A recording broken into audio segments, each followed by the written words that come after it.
Hospice nurses and doctors have a unique role in life's final moments. They are the last hands to hold, the last voices to comfort, and the last witnesses to the transition between life and whatever comes after. But what if death isn't just the end? What if in those final moments and the moments that follow, something more is happening, something that can't be explained by science or reason? Many believe that passing away is a quiet, uneventful moment, but countless hospice workers around the world have experienced things that suggest otherwise. They have seen, heard, and even felt things that challenge everything we think we know about death. Some of these experiences are comforting, filled with warmth and love. Others are chilling, making even the most skeptical among them question reality. What happens in those final minutes? Do loved ones come to guide the dying? Do souls linger before moving on? Or is there something else? Something we can't yet understand? In this video, we explore some of the most incredible, deeply moving, and truly unexplainable stories from hospice nurses and doctors who have stood at the doorway between life and death. These are real accounts from people who have witnessed things they cannot forget, moments that leave them believing there is something beyond the veil. Get ready, because these stories will make you question everything you thought you knew about what happens after we take our final breath. 1. The room that smelled like roses. Nurse Carla Bennett from Scotland had cared for an elderly woman named Margaret for several months. Margaret had always loved roses, often speaking about how she hoped she would leave this world surrounded by their scent. She used to tell me, "When I go, I want roses all around me. I want to drift away in a garden of them." But on the night of her passing, there were no flowers in the room. The family had already left, and we had removed all the floral arrangements earlier in the day. As Carla and another nurse, Jenna, prepared Margaret's body for transport, an overpowering scent of roses suddenly filled the air. It was so strong, like someone had just sprayed perfume, but it wasn't artificial. It was fresh, like standing in a rose garden in full bloom. Carla described. Jenna, who was standing across the room, gasped, "Do you smell that?" Both nurses looked at each other in disbelief, knowing there was no logical explanation for the scent. It lingered for about 5 minutes, then vanished as quickly as it had appeared. The next day, Margaret's daughter visited to thank the staff. When Carla mentioned the roses, the woman's eyes welled with tears. "She always said she'd send me roses when she got to heaven," the daughter whispered. 2. The whisper that came from nowhere. Dr. James Holloway, a seasoned hospice physician in Canada, had been treating a man named Mr. Douglas for several months. Mr. Douglas had been a quiet but kind-hearted man, and when he passed peacefully in the night, his family stayed for a while before finally leaving to grieve in private. James and Nurse Angela were left alone in the room, closing his chart and turning off the monitors. The room was silent except for the hum of medical equipment being shut down. Then, as James reached for the door handle, he heard it. A soft, unmistakable whisper, "Thank you." He turned abruptly to Angela, whose eyes widened in shock. "Did you?" "I heard it too," she said, her voice barely above a whisper. They stood frozen for a moment, staring at the lifeless body of Mr. Douglas. The voice had come from where he lay. They checked the monitors again, but there was no heartbeat, no signs of life. "It was his voice," Angela said later. "He was already gone, but somehow he still managed to say goodbye." 3. The call bell that rang on its own. Nurse Rebecca Ndlovu worked in a South African hospice where she had cared for Mrs. Thandi, a vibrant woman with an infectious laugh who had been battling terminal illness. After Mrs. Thandi passed, Rebecca stayed behind to clean the room and prepare for the next patient. About an hour later, as she sat at the nurse's station finishing paperwork, the call bell from room 14 rang. Rebecca's heart skipped a beat. Room 14 belonged to Mrs. Thandi, who was no longer alive.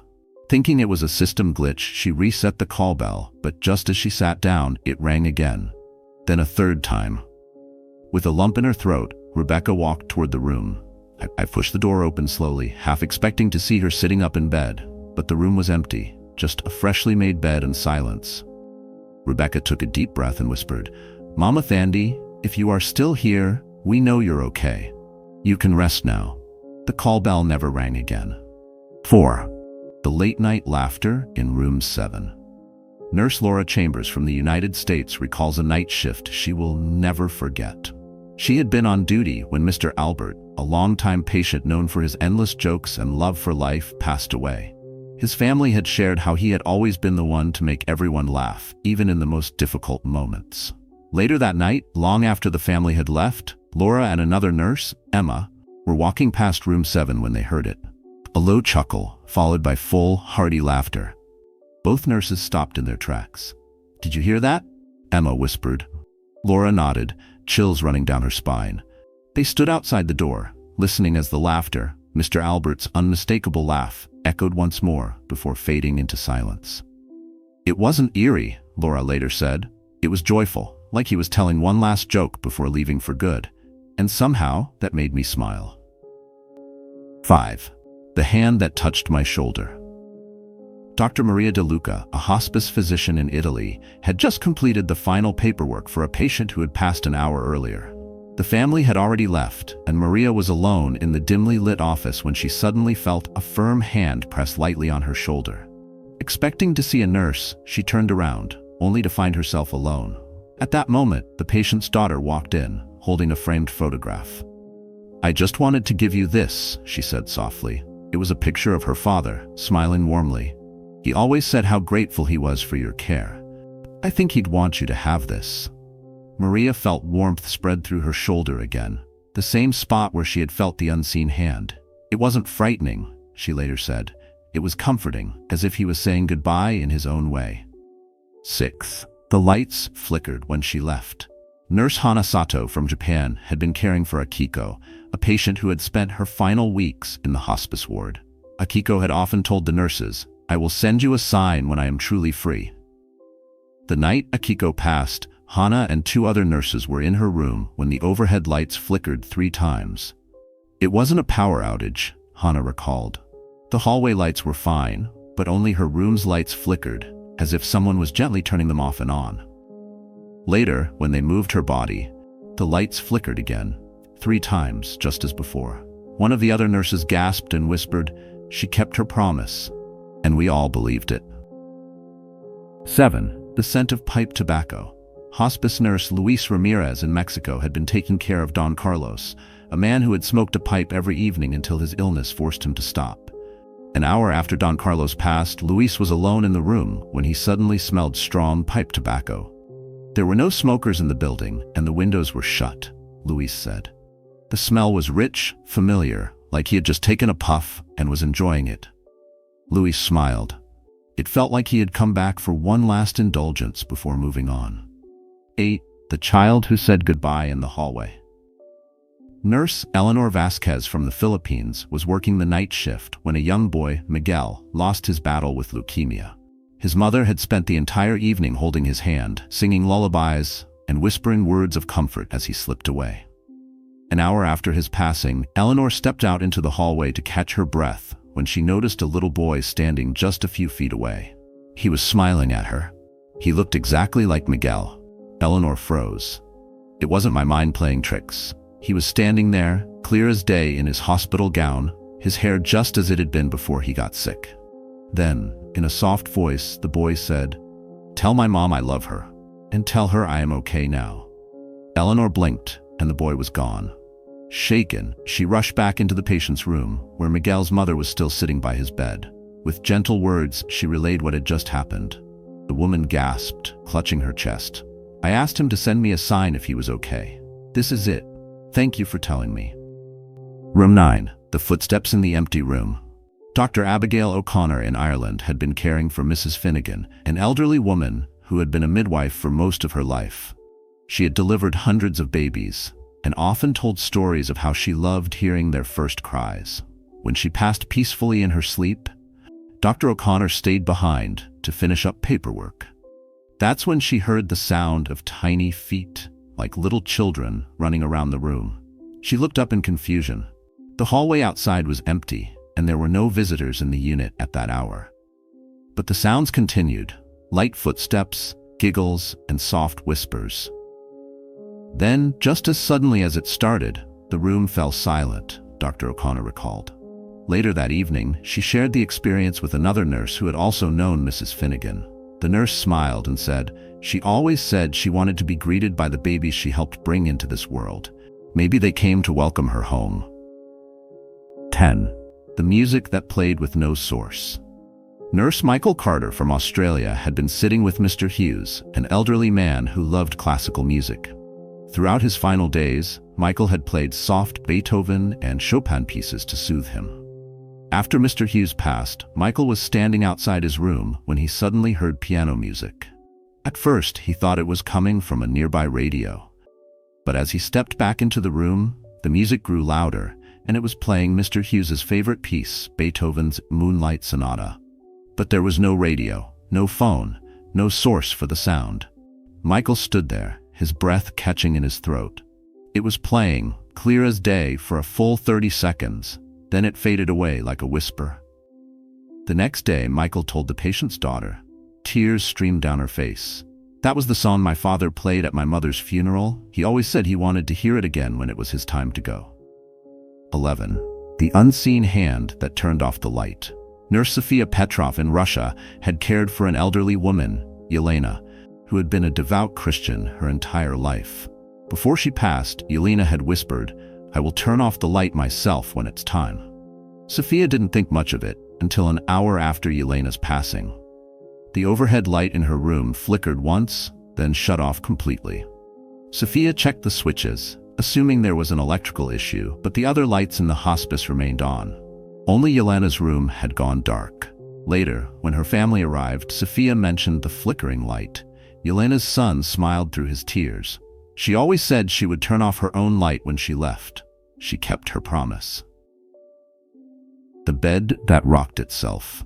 Hospice nurse Hannah Lee from South Korea had been caring for Mrs. Park, a frail but strong-willed woman who had spent years rocking her grandchildren to sleep. Her family often joked that she was never still. She always had to be rocking, moving, swaying. After Mrs. Park passed, Hannah went to clean the room. As she stood near the bed, she noticed something that made her heart skip a beat. The bed, which had wheels and was completely stationary, was rocking back and forth, ever so slightly. Hannah watched in shock as the motion continued for several moments before finally stopping. She later told Mrs. Park's daughter about it. The young woman smiled, wiping her tears. That was her. She was always rocking. Even in death, she's still moving. 13. The phone that rang from an empty room. Nurse Daniel Brooks from the United States was working the night shift when a call came through the hospice's internal line. It was from a room that was empty, a room where Mr. Calloway had passed away earlier that morning. Curious and slightly unnerved, Daniel answered. "Hospice unit? This is Daniel." Silence. Then a faint sound, a voice, whispering hello? Daniel's blood ran cold. He checked the caller ID again. It was Def coming from Mr. Calloway's old room. He rushed down the hallway and pushed the door open. The room was still and untouched. The phone on the bedside table was in its cradle. The call had come, but there was no one there. Later, Daniel found out that Mr. Calloway had been waiting for a phone call from his son before he passed, but the call had never come in time. Did he make his own call from beyond? 14. The shadow in the corner.